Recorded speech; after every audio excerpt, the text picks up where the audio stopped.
Our story begins with a girl lying in the dirt. She gets up to supposedly resume walking. For a very brief moment, we see a mask on her head that has an opening for one eye. Then we are told that it is Monday. A picture of a tortoise accompanies the day for a reason that will be soon revealed. A man sits working on his laptop. He also writes notes in a notebook. A certain program shows him the number of demises brought upon by a virus. After that, the man, who is a professor without a known name, looks at a diagram of the electromagnetic spectrum. He writes that humans can only see a very small fraction of it. From this, he concludes that if something can't be seen, it doesn't mean it does not exist. The third topic he looks at is an article on schizophrenia. So far, what this professor is doing is an enigma. His next move is to exit the trailer that he resides in. Walking with a bicycle, he goes to a man who is frustrated while cutting plants. The professor greets him, but the man says nothing. Then he comes across two young girls. One of them asks about his daughter, Gabby. He says he will bring her next time. Afterward, the professor comes to a strangely dressed man who sits in a boat. A tortoise rests on him. That is why we saw a picture of it. However, what it signifies is currently unknown. The professor joins the man in the boat, giving money to him that he supposedly owes. The man takes it without saying a word. That was certainly a weird interaction. The professor follows it by riding his bike to a house. Inside, he watches his daughter sleep before lying on a couch to look at his book of notes. Soon a lady sits near him to ask the professor what he's working on. She is Abby, hearing from him that he might never tell her what it is. The man believes that if he tells her, she will think he is crazy. Abby insists she is curious, which is the reason she was his favorite student. As she kisses him, he is falling asleep. This gives her a chance to look at his notebook. Later, his daughter runs to him, yelling that she saw a monster in her dream. Her father tries to calm her, saying she is in charge of her dream world. He wants her to tell the monster that he will handle it if it tries to scare her again. At a different time, we see Abby painting. The professor goes to her and she informs him the faculty called today, asking how he was doing. He asks her if she thinks they see the entirety of everything that surrounds them in the world. Abby is not quite sure of what he's getting at, clarifying for her. He says they rely on their senses to experience the world. Yet he wonders if there is more to the world than what they perceive. According to him, much less than 1% of it can be observed. Furthermore, he asks what it would be like to see music along with perceiving things beyond their imagination. All Abby can say is that he is ahead of their time. Then we enter Tuesday, with the picture of a bobcat to accompany it. We see the odd man on the boat again as he rides with the professor. He tries talking to the boatman, but he does not talk back. What he does instead is fall asleep, so the professor wakes him up. This another strange scene that currently has little sense to it. Back at his trailer, the professor writes that society produces fear. He has written many bulletin points under this heading. Some of them are the fear of not being useful, the fear of having nothing to do, and the fear of not being integrated with others. We should keep wondering where his work is taking him. As he is busy with his work, he gets a knock on the door from those two girls. They ask about Gabby again. The professor tells them she will come tomorrow. Back inside, he gets a video call from a professor who appears to be his superior. He tells our protagonist that the latter did not answer his calls yesterday. The professor in the trailer apologizes, saying he was working on his research. The other professor replies that the trailer professor's reason for being where he is to rest, correcting the man on video. He says he came there to finish his work. He also says he won't be coming back once he finishes it. He is very close to figuring something out. We learn from this interaction that the protagonist's wife is deceased. We also learn that the faculty suspended him. The reason for this is not revealed. Soon, the video seems to be experiencing a problem. At that moment, a man peeks into the professor's trailer to ask if he is ready for something. The next scene shows the two of them playing chess together. As they play, the man who came to the professor educates him about when the folding chessboard was invented. According to him, it was invented by a priest way back in the year 1125. Since the church forbade priests from playing chess, that priest made it look like it was two books lying near each other. Due to this single random fact, we can already assume this chess man is an interesting individual. Hearing that, the professor infers that chess is a devil's game. Playing it causes him to ask what if everything around them is a game too, that they are merely actors playing on the stage of life. No one truly loses their life and no one truly gets hurt. Then, the professor compliments the chess man for getting better at the game. By the way, we won't learn what his name is, because the characters in this movie are mostly nameless. The chess man admits that he sometimes thinks the man he's playing against is cheating. One of the secrets to the professor's strong playing is that he played a lot of chess with his students, which allowed him to pick up many moves from them. Shortly after, the frustrated man we saw earlier comes to them to ask if they have seen his axe. He thinks some kids could have stolen it. His frustration makes him say he wants to take their lives. Once he leaves, the professor gets a checkmate. We see those two girls with the axe after the game. They are the ones who stole it. At the professor's house, Gabby goes to Abby in a room full of plants. The young girl takes a certain plant, saying it perished. She adds that every plant her dad brings home suffers the same fate. Abby assures her this time it won't happen. Outside, Gabby's father watches the frustrated man struggle with something, until the latter leaves in more anger. With him gone, the professor hangs a ring made of branches on the tree. As he rides his bicycle, he sees a man standing on a platform with his head covered in twigs. Calling it weird would be an understatement. On Wednesday, the professor is lying on his couch and Abby approaches him with a certain desire. He tells her he is not in the mood for it. He walks away, upsetting her. After a short while, he comes back to say he is sorry. He promises to make it up to her. In the woods, Gabby walks alone. Someone appears in the distance whose details cannot be observed. The girl starts walking toward this person. At the house, Abby tells her boyfriend their plant perished. She doesn't know what is wrong with the plants. Neither does he. Soon she says with concern that Gabby lost her mom. She doesn't want the poor girl to lose her dad too. We wonder how the professor lost his wife. When he's alone, he gets up to try opening a door, but it's locked. It prompts him to call out to Abby, asking why the washroom door is like that. The next day, the professor walks outside with his daughter. He asks her what she thinks of Abby. The girl says she is okay, yet she cannot replace her mom. Her father agrees. However, he wants Gabby to give his girlfriend a chance. Then, he tells her to go play while he walks alone. We see her finally playing with those two girls. They are Lucy and Money. Lucy says they have not seen Gabby in some time. As Gabby is playing, Lucy puts her lollipop in the poor girl's hair for some reason. That delinquency isn't enough for her, so she also carefully pushes Gabby to the ground in a way that the fallen girl would not notice. On the ground, she sees a plant that she likes. She asks if such a plant would perish. Money tells her everything does. However, Lucy says this plant does not, which seems to be a lie. She also tells Gabby there are a lot of plants like that in the woods. Following this, we see the professor playing chess with the chess man again. He throws another interesting fact at the professor by saying the pond near them is artificial. According to him, it was created so people could go fishing. He also says there is a theory about a crazy fish that swims vertically, or upside down, during its hunts. The chess man tells him to ask the boatman about it. Speaking of the boatman, the professor asks if something is wrong with him. All the chess man says is that he does not talk. It has something to do with the crazy fish. Afterward, he tells the professor a short story about how a man lost a cow he loved very much. It grieved him to the point that he started to assume the cow's behavior until he became a cow himself. The professor laughs. The chess man expresses that it's no laughing matter. Next, we see Gabby walking in the woods. While collecting a plant, she hears something. She thinks it could be Lucy or Money. Since she does not get a response, she runs to her dad, fearfully saying she saw a monster in the woods. He tells her monsters do not exist, wanting his daughter to stop this behavior. Gabby gets upset that he doesn't believe her, believing that her mom would. At home, the three of them have dinner. Abby asks the youngster how her day was, but she is too upset to talk. Her dad forces her to answer Abby, so she does. What she wants is to go to bed, so Abby takes her there. Left alone, the professor struggles to open the locked door from earlier. In Gabby's room, we see Abby is trying to be a good substitute for the girl's mother. She tells Gabby that they love her. Gabby admits she feels the same. After that, Abby joins the sleeping professor, lying beside him. After a few seconds, he gets up. He remembers running from someone who held a weapon. Then, we see someone lying lifeless partially in the water. Concluding this day, Gabby is in the plant room, replacing the deceased plant with a living one. On Friday, Money meets the professor as he stands near the pond. She tells him he seems somewhat different lately. The reason he gives for seeming that way is that he's distracted. She is curious to know what he's working on. At that point, we learn he is the pond keeper. Money says her sister thinks she is selfish and she does not deny it. She is selfish because she is stuck with inheriting her sister's small clothes and ugly dolls. The girl whispers to him that she stole her sister's favorite doll before showing it. The next scene shows the professor in his trailer, talking to the other professor on video call again. He tells the man on video that something is clear to him now. There are symbols everywhere. He thinks they are not there by accident. His current understanding is that the world is made of circles, with them being in the middle of those circles. When his wife passed away, he wanted to know why she did. He was looking for answers, trying to understand why they had to go through this immense pain. Then he gets a knock on the door. The professor opens it to see the man with twigs covering his head standing quite a distance away.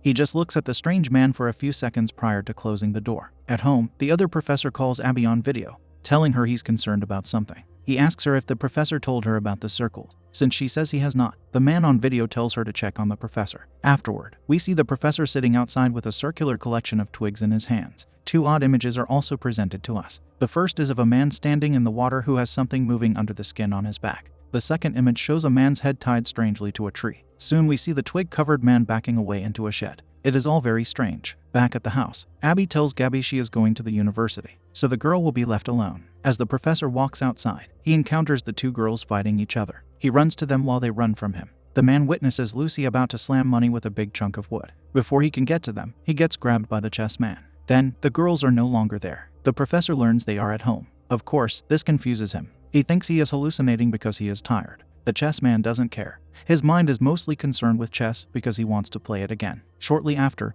the man gets his wish. In the meantime, Abby enters the professor's trailer to access his computer. She watches a video of him recording outside and talking. She also looks at a photo of a tree with some of the twig rings on it. In the video, the professor talks about the wicked behaviors of people. A more recent photo of the same tree reveals even more twig rings on it. The tree is covered with them. Abby seems flabbergasted by her discovery. Back to the chess players. The professor says he cannot play today. He wants to take a rain check. Then Abby walks through a field that has large stacks of hay organized into heaps. The angry man appears before her, holding a shovel to cover his face. It has a face drawn on it. The trailer is now occupied by the professor, who is nervous for some reason. After that, our attention is brought to that locked door in the house for several seconds. Gabby walks to it from the plant room, dressed in a botanist outfit. She is forced to cover her ears because something about the room bothers her. When Abby approaches the girl, the latter tells her there is a monster inside that room. Abby just tries to comfort her. Following this, the professor is on the boat with the boatman. The silent man puts his hand in the water, which intrigues the professor. Soon enough, he pulls out a fish, shocking his passenger with this move.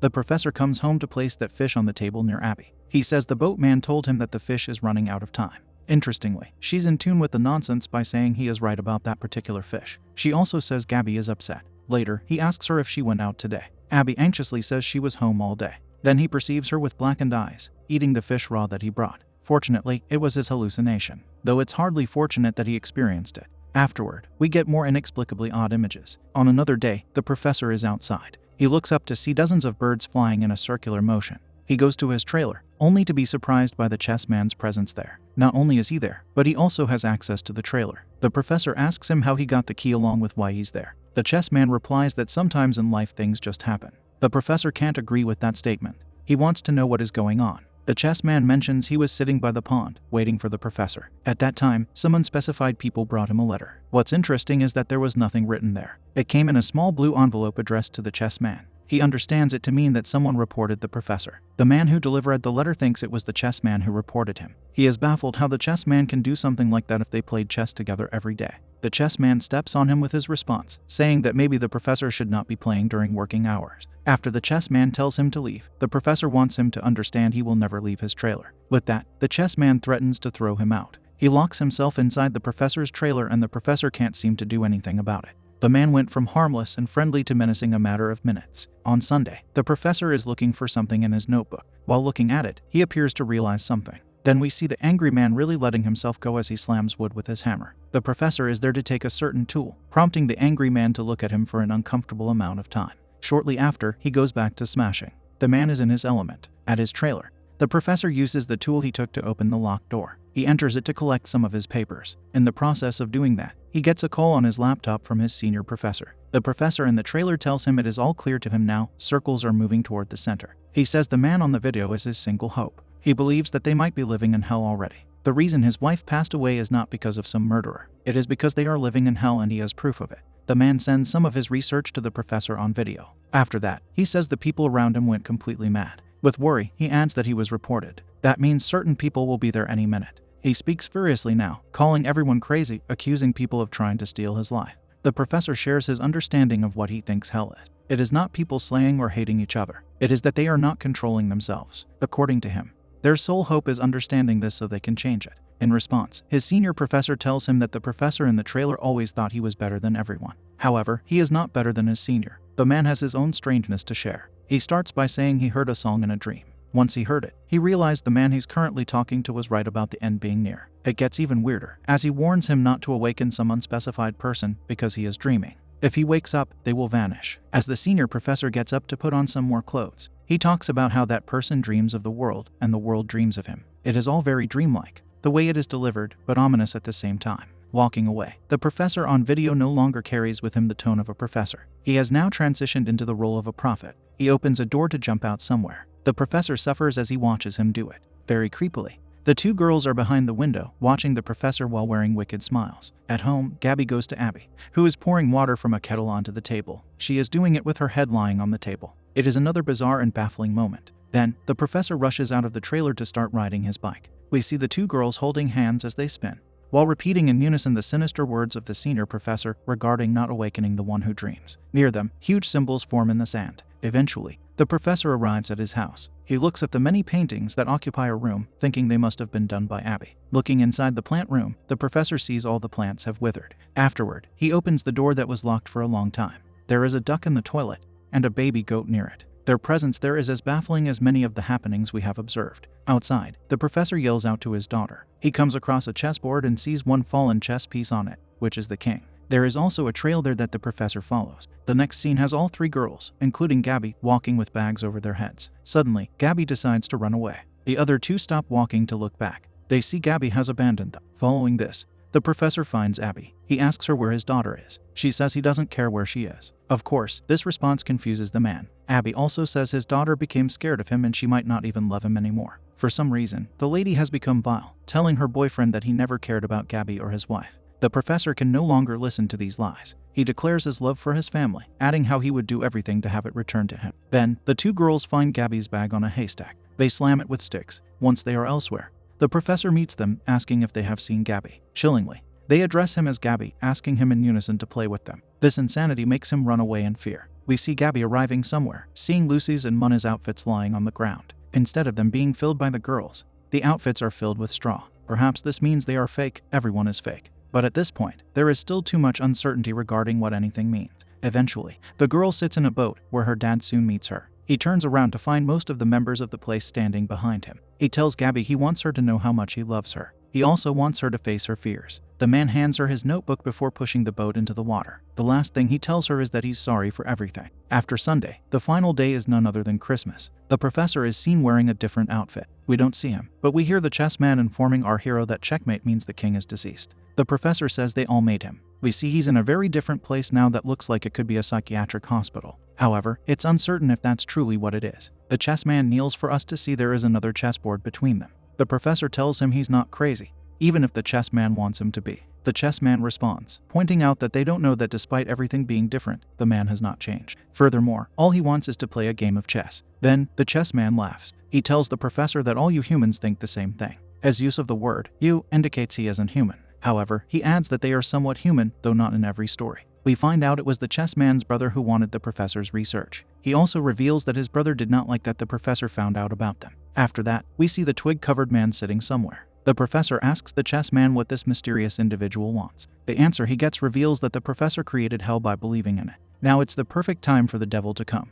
He also states that those who don't believe in the devil already belong to him. He has chosen his successor. We are led to believe the twig-covered man is the devil and his successor is Gabby, for she arrives at the place where he resides. He goes closer to her, giving her a white mask. Unfortunately, she tosses the notebook her father gave her. As she puts on the mask while walking with the devil, the chess man says checkmate to the professor. The mask Gabby wears is the one we saw at the start of the story. Ironically, when the man who is supposed to be the devil walks near a withered plant, it instantly regains its life. The final scene shows us Lucy sitting on a haystack. We hear a song containing the words the senior professor spoke about, concerning not awakening the one who dreams.